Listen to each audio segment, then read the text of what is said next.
Hi, welcome to our next DIY video. We're going to show you how to fix this.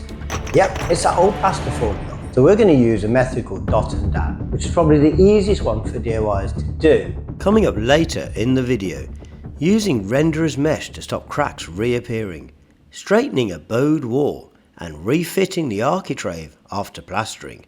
So times when you shouldn't use dot and dab. If the wall is damp. A wall can be damp for many reasons, such as single brick or solid brick construction, no or damaged damp-proof course, leaking gutters, or the damp-proof course has been bridged, or is simply too close to the outside ground level. The problem needs to be solved first, or another method used. This wall, however, is bone dry. There's no problem with damp at all, so you can easily dot and dab onto this. The one big advantage is it's easier to do, and also this house has these original wooden battens that were put into the brickwork, and the frame is nailed into them.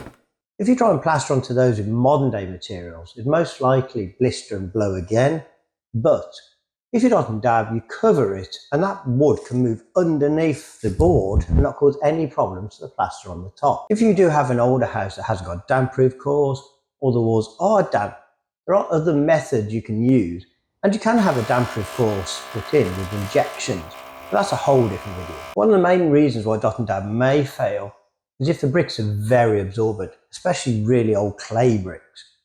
The best way to get over that, personally, I feel, is to spray water onto the bricks. Let the water absorb in, but you cut down the amount of absorbency of the bricks with the dot and dab. I don't really agree with painting something on like PVA and then going on top of that with the dot and dab, because you've got a layer in between the adhesive and the bricks, which could fail. So in most cases, you wouldn't have to spray the bricks with water. It's only if they're really absorbent, which you'll be able to tell when you spray a little bit of water on. If the water disappears straight away, they are very absorbent. But if the water sort of takes a while to disappear or even sits there, then you don't really need to spray them. So halfway through filming this, another job came up. In fact, we're going to show you what that is now.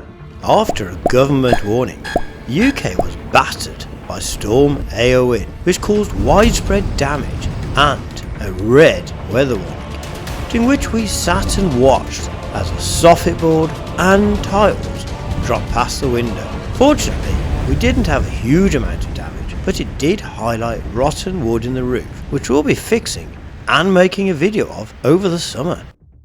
We're going to start off by taking a series of measurements. The first one is to cut the top. We put a spacer on the floor because you don't really want plasterboard to touch the floor. It's not so important with floorboards. If you've got a concrete floor, the plasterboard can suck any moisture or cold out of the concrete floor, so you need at least a 12mm gap. We used a sharp knife and a plasterboard straight edge to cut the board straight.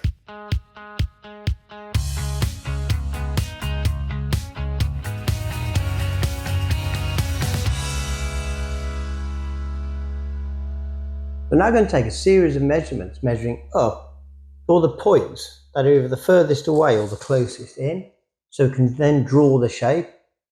We can say 123 centimetres, which is level that course there, it's 46 centimetres wide, and we'll keep doing that all the way down. We used a plasterboard jab saw to cut the awkward shape out. After we finished cutting the board out, we tried it for size. We mixed board adhesive up to a thick and creamy consistency. If it's too wet, it can go everywhere. Next we applied dabs all over the wall and especially around the edge and around the socket to give extra strength. The board is tapped into place, trying to make it as flush as possible with the existing plaster. A large panel would need tapping with a straight edge to make sure it's flat and vertical, checking with the spirit level as you go. It's useful to use any excess adhesive around the board edge to tie everything together.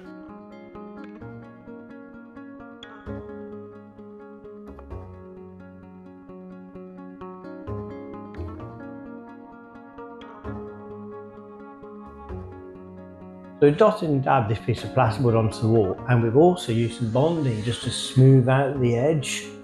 We're now going to PVA the bonding, but we're also going to put SBR onto this wall.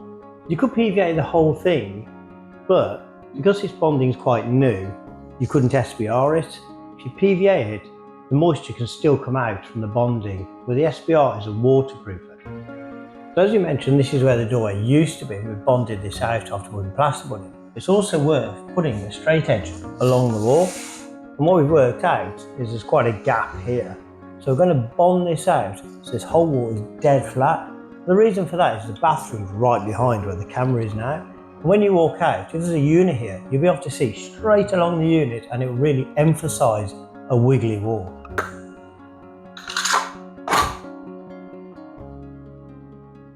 So if we build the bonding up and then keep checking it with the flat edge, we can see when we've got a nice flat wall. The other great thing with bonding is if it dries and it's not quite right, you can scrape it back. It's just great practice.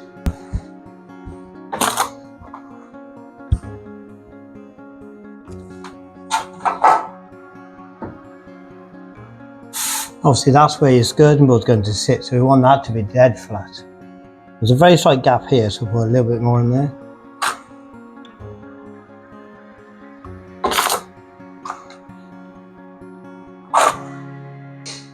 Okay, so we've put the bonding on. Now this might look like a lot of bonding, but there was a door here.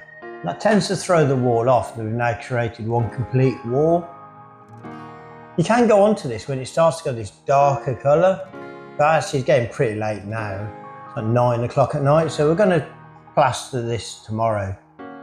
Because we're going to go on this tomorrow, we will give it a coat of PVA. If you're going to go on later tomorrow, you probably give it 2. But once it's dried out fully, nothing is worse than bonding for sucking water out of the top coat. So then I would SBR it, but only if it's fully dried. So a quick coat of PVA in the morning and then we'll plaster this. Okay, so it's the morning after and it's daylight again. We're giving this 2 coats of PVA, but we did have a little problem, and this happens with plastering. This bit here, we noticed it sort of bubbled, and then when we touched it with this scraper, this bit fell off. Fortunately, it's really solid from here on. It's hard to know sometimes why it's happened. We're going to put a bit of bonding into this, and then we'll get plastering. So the electrics we're going to turn off, because electrics and plastering do not mix. The electrics on the bottom are turned off anyhow. In fact, they're not even connected yet. And the door frame, we've taken the architrave off because it makes a much neater job, but we will have to put a little fillet in here, which will bring the architraving forward in line with the new plasterwork.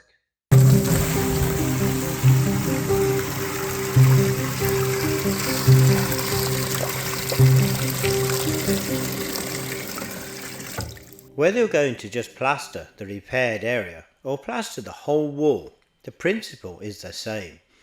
If you're going to patch the plaster in, it's important to feather the first coat and run the second coat slightly past the first coat, feathering that one too. We also use renderer's mesh above the door to hide a few cracks. So we put the renderer's mesh on and we've held it in place with scrim tape. Sometimes we use staples to hold it into place. It's really easy. You simply apply the first coat straight over the top of the renderer's mesh, and then your second coat goes on as normal, but it will hide most of the cracks.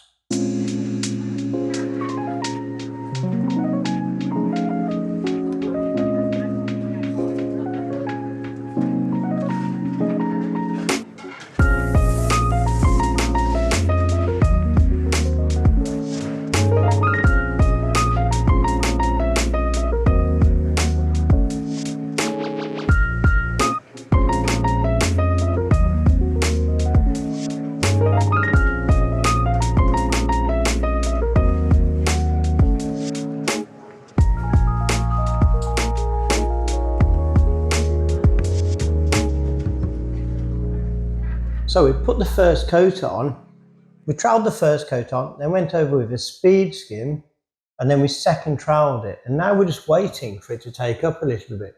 Where we've got this all wet spot, so it's very shiny and a little bit bubbly, we just wait for that to sort of take up a bit, and then that stops those bubbles from coming through into the second coat.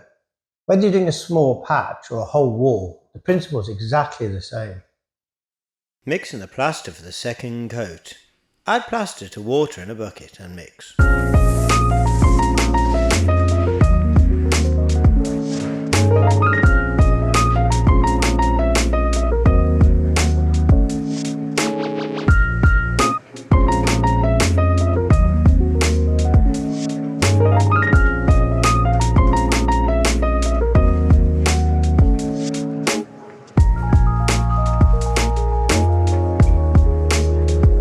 Okay, so we've put the second coat on and we've gone over the speed skim, and we've also given it another trowel.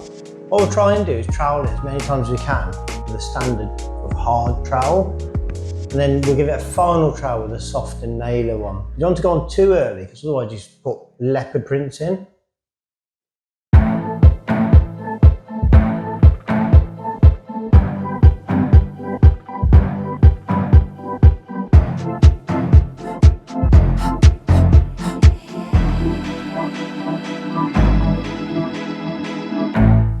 So it's been a week since we plastered this and it's actually dried out really well. There's no dark patches, so we can paint this now.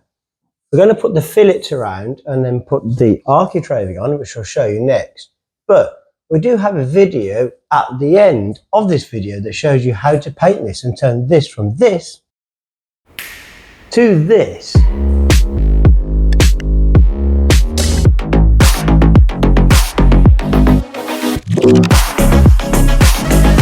So to finish off the door frames, we've fitted a 5mm fillet. You might need 8mm if you've had to put a lot of bonding in. And we simply tapped that around the edge and then refitted the architraving. In this case, we used the original stuff. Just be careful if it's 1960s or before, because it could have lead paint. So we've even started to pick a paint colour for the hallway, which is a bit premature. If you'd like to see some more videos, then hit that subscribe button, it really helps. What you do to me is in confliction, a straight contradiction with my mind. Guilty pleasure has a bitter taste. In the end, my friend, are you sure you wanna